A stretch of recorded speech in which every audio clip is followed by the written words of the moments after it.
একটা ডেন্টাল ক্লিনিকের পাশে শ্যুটটা কমপ্লিট করেছে আর আমাকে দিয়ে মজদুরি করিয়েছে। প্লিজ এদের চ্যানেলটা একটুখানি তাড়াতাড়ি সাবস্ক্রাইব করে দিন যাতে ওই মজদুরি থেকে আমিও একটু কিছু টাকা কামাতে পারি। Hi guys, hi everyone. তো আজকে আমরা আবার একটা নতুন ব্লগ নিয়ে চলে এসেছি আর আজকে আমরা আগেন একটা শ্যুটের জন্য যাচ্ছি। তো this is the dress and ওর আজকে শ্যুট হবে। তো আমরা এখন অবধি ডিসাইড করিনি যে আমরা এখন কোথায় যাব আমরা এখনো জানি না, এখনো অবধিও জানে না। আমরা মেট্রো স্টেশনে গিয়ে আমরা টিকিট কাউন্টারে জিজ্ঞেস করবো।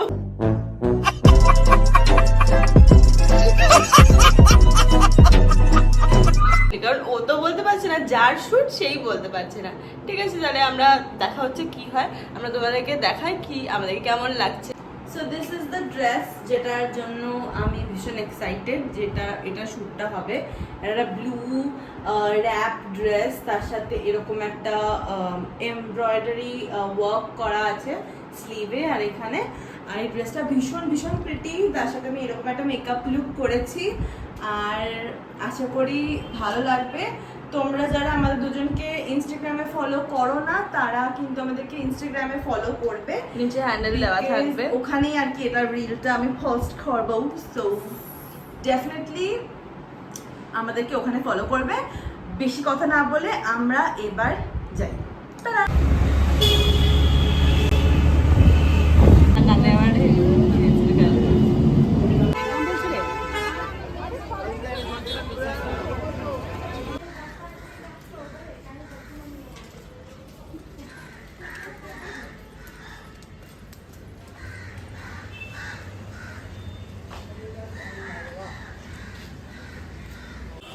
তো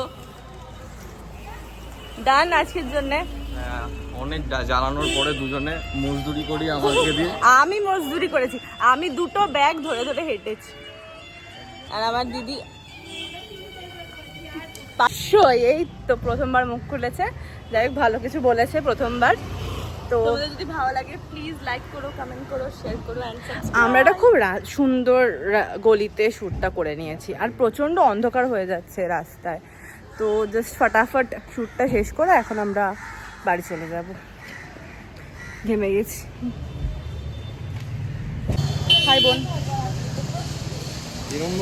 আমাদের শ্যুটটা হয়ে গেছে আর আমরা এখন বাড়ি চলে যাচ্ছি।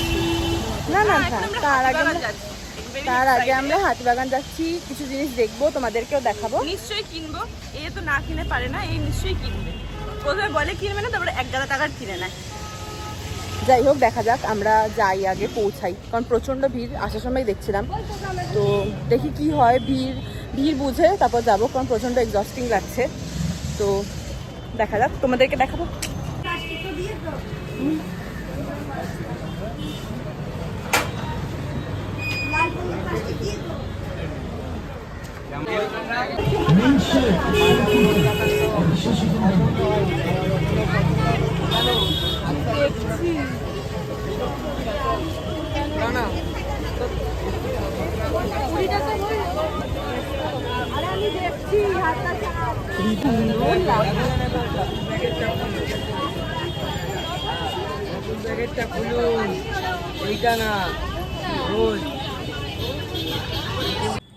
আমরা চলে এসেছি বাড়ি আর এখন আমরা বানাবো হচ্ছে পাস্তা উইথ দিস মাশরুম।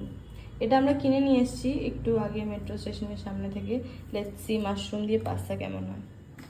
এখানে পাস্তা আমরা বয়েল করতে রেখেছি আর এখানে বানানো হবে এখন হোয়াইট সস।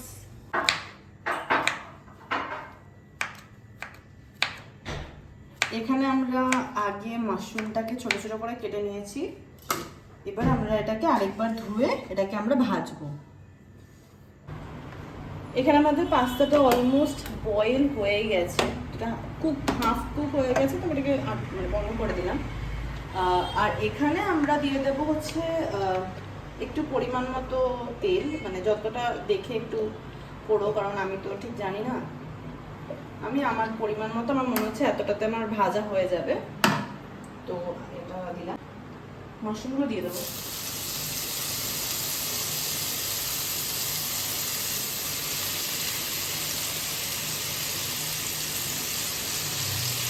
আমি যদিও এটা প্রথমবার বানাচ্ছি, আমি জানি না কি হবে না হবে।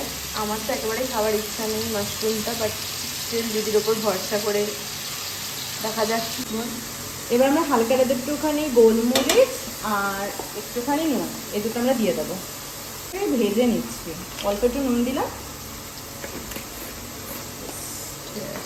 এবার এটা ভাজা ভাজা হবে। হ্যাঁ, মানে হালকা টস করে নেওয়ার মতো আমরা করে নেব। এবার আমরা পাস্তা সসটা রেডি করব। তো একটুখানি তেল দিলাম। বোন একটু ব্যস্ত আছে তাই আমি দেখিয়ে দিচ্ছি। এখানে মাশরুমটা টস করে রেখেছি।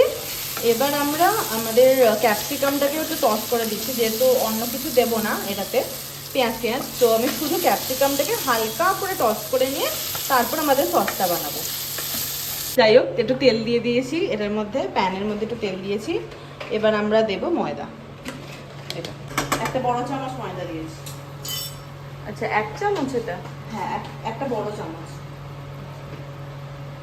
টিস্পুনটা নয় কিন্তু, বড় চামচে 1 চামচ ময়দা দিয়েছি। আমাদের কাছে অ্যাকচুয়ালি মাখনটা শেষ হয়ে গেছিল, দ্যাটস ওয়াই আমরা সাদা তেলে। তোমরা বাড়িতে মাখন থাকলে মাখনটাই দিও, মাখনটাতেই ভালো হয়।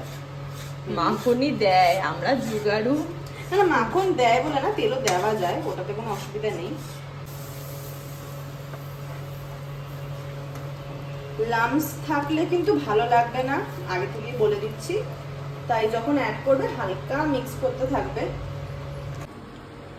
সস হয়ে গেছে। সসটা হয়নি, সসটা হচ্ছে।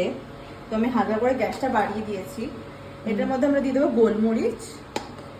তোমরা তোমাদের প্রেফারেন্স অনুযায়ী দেবে। যদি চিলি ফ্লেক্স দাও তাহলে গোলমরিচটা কম দেবে, যদি চিলি ফ্লেক্স না দাও তাহলে গোলমরিচটা বেশি দেবে। আর চিলি ফ্লেক্স আমাদের কাছে নেই তাই আমরা দিইনি। দিয়ে দেবো নুন পরিমাণ মতো, অল্পই দিলাম। এটা কি বলে, অরিগানো।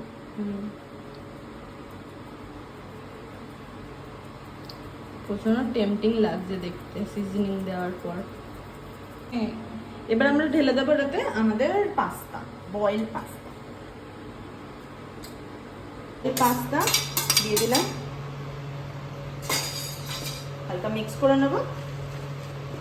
গ্যাসটা কমিয়ে নিচ্ছি, এটাকে একটু কমিয়ে নেবে তারপরে এটা করবে, কারণ লেগে গেলে কিন্তু প্রবলেম হয়ে যাবে। কারণ এখন তো মোটামুটি সবই কুকটি আইটেম দিচ্ছি, তো অসুবিধা হবে না।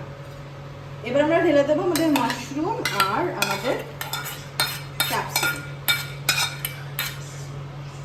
তো সবজিও এত টেম্পটিং লাগে বা জানতাম না।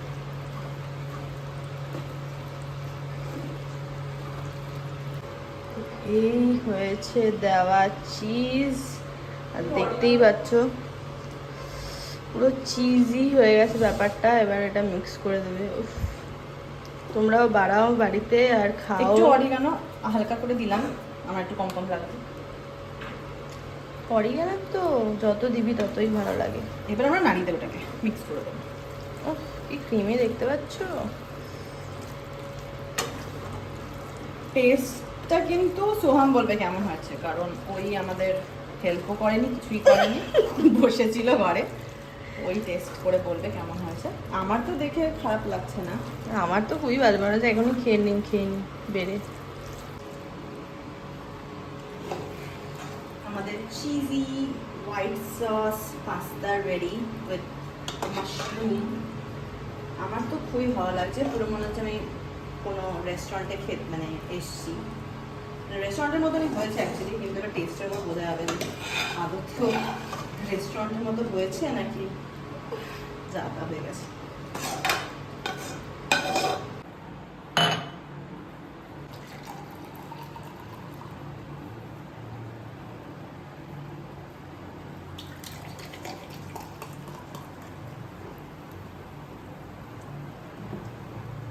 খেয়ে দেখো কেমন হয়েছে।